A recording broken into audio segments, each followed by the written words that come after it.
you wonder where I've been. I searched to find a love within. Hello, welcome back to my channel. My name is Des. I hope you are all doing well. I'm super late on uploading. Yeah, really no excuse. Life got in the way and I was working on just a million projects and it just took the back burner. But we are back. Slow and steady wins the race. Little vloggy vlog is going to be a combination of some trips I took to Seattle a while back. The shit was crazy that went down, okay? My brother forced me to go to this basketball event. I knew nothing about it. And I was just like, you know what? I'm down. I'm free from work at this time. And so I'm going to be mobbing up there after work. And then I waited for 3 hours in this excruciating heat. I don't even remember how hot it was. It was in the 90s for sure. We were all waiting. For the sake of not being extra, I'm trying to really downplay the actual feeling, the actual intensity of how the situation felt. When I was in line, you know, I don't know nobody. I'm just one earbud in, paying attention, and like trying to listen to the guy shouting of like how many people he thinks he's gonna be able to be admitted. It's probably 150 people ahead of me at minimum, maybe a little more. And then there's like fucking 500 behind me. So like I'm in a relatively good spot in line. I'm thinking for sure I'm gonna make it in. I'm being reassured I'm gonna make it in. Then, you know, you're sitting there for hours and then you start making conversation with your little buddies that are sitting next to you. And I met this dude. Was he from Georgia? I don't remember. It's been so long now. But he started asking me like very personal questions and just being like doing too much for me. He was like bipping and bopping and trying to cut the line and like keep me preoccupied. And I was just like, yo, like I'm cool to have a cool, friendly conversation, but I'm not trying to like cheat anybody. I'd be pissed if somebody cheat me. It's not how I am. It's not how I play. It's kind of stressful waiting. People are asking each other like, yo, have you heard? Like, what's the update? So and so, like, people are definitely antsy because the game's going on. And so, like, there were people in cars bumping music. I feel like they were checking in with people. It wasn't like a customer service thing, but they were just being cool, like keeping everybody at ease, letting people know what's up. Like, keep in mind, there's this one specific car that was jamming, and he comes up later in the story, okay? All to be told, when there's like 15 people ahead of me, the freaking court is full and we won't be admitted in. So after I found that out, my brother teased me from the window and was like, haha, I made it in, you didn't. So we're miserable. We're super disappointed that we can't get in. And then we decide to leave. Or some of us decided to leave. Some people snuck in through the back door, but you know, I was trying to get in trouble. I wasn't trying to get kicked out because my brother's already in there. And I'm not trying to get separated and get in trouble by nobody. On free will, the people ahead of me are going to 7-Eleven. I'm like, ooh, that's a good idea. Slushy sounds good right now. Cool off. So keep that in my head. And so I went to my car, which somebody followed me. I'm a female walking back to my car. I'm nervous. I'm calling my brother, texting him, yo, there's a creepy dude following me. And so I cross the street, cross back over, and make sure, you know, he's not following me. Turns out he was, and then he eventually veered off.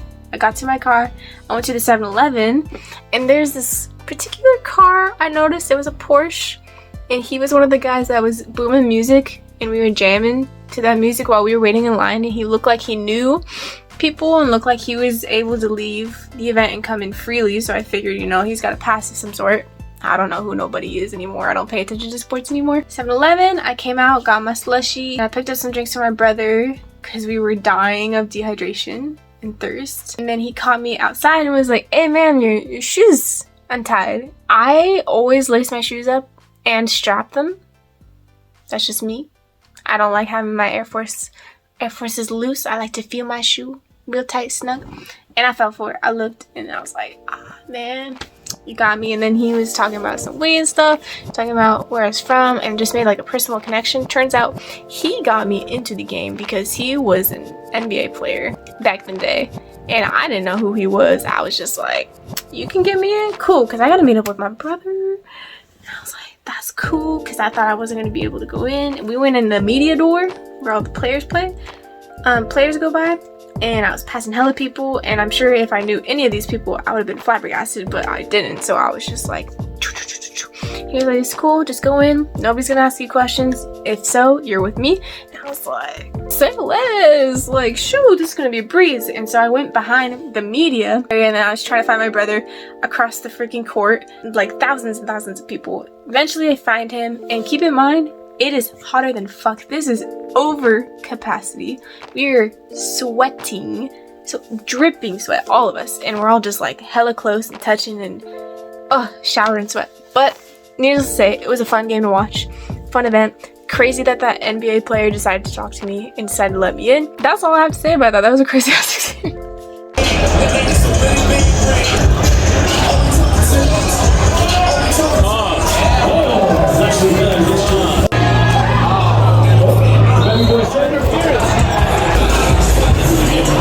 My James, real good. You got to be ready. Sounds curve, courtesy of Mike James. Brings him within 5. Comes with 5 hurry. They're going to be saying that a lot in Atlanta. All right, Hardy right there. Yes, sir, with a putback, Elijah Hardy. You need for the open stroke on this one.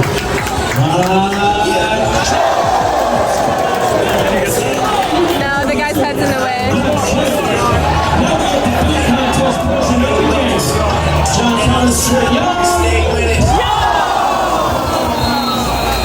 The next clips are just clips of some fun artsy stuff that we found in Seattle.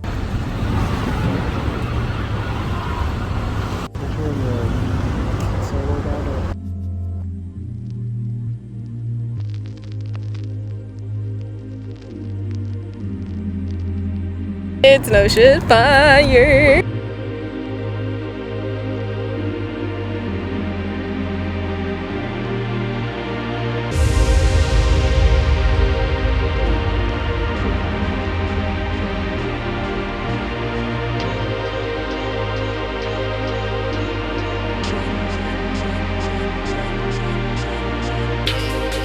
But I'm sorry, I don't know.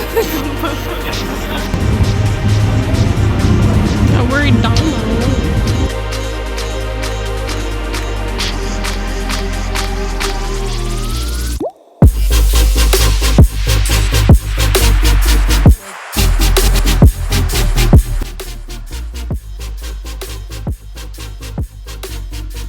guys, I hope you enjoyed this little random vlog of fun activities we did in Seattle way back when, and I'll be back with a more put together video for you guys very shortly, and definitely more story times and questionnaires because you guys have some funny ass questions now.